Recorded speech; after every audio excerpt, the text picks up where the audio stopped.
We're going to turn next tonight here to a headline that's personal for the team here at ABC News. Elizabeth Vargas returning to work tonight on 2020.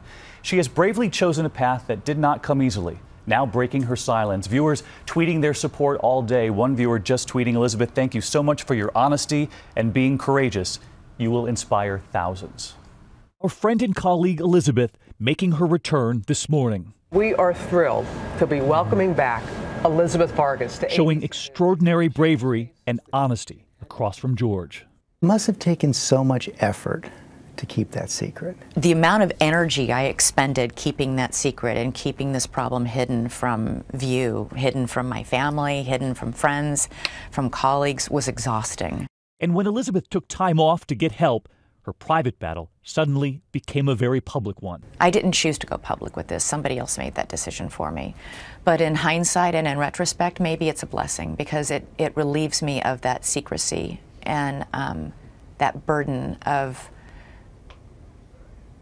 walking around through life living behind a facade, which is what you do. She says the alcoholism stems in part from another struggle, one that has shadowed her since her childhood, growing up in a military family.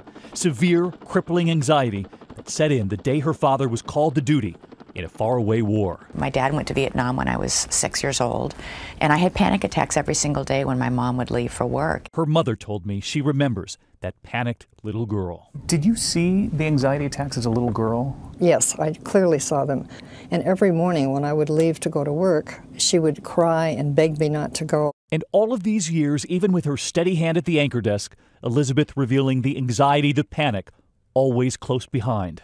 I should have realized it was a problem way back when Zachary, my oldest son, was born, and he used to call my nightly glass of wine Mommy's juice. And I thought that was hysterical. It didn't occur to me that that was a problem.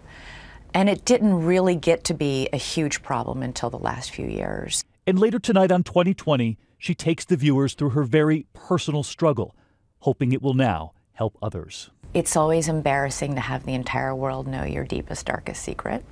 And yet, I think in the long term, it will be ultimately a blessing because I can be free about it. And I hope you'll join me in welcoming Elizabeth back just a little later here on ABC's 2020. More of her journey. Very brave, Elizabeth.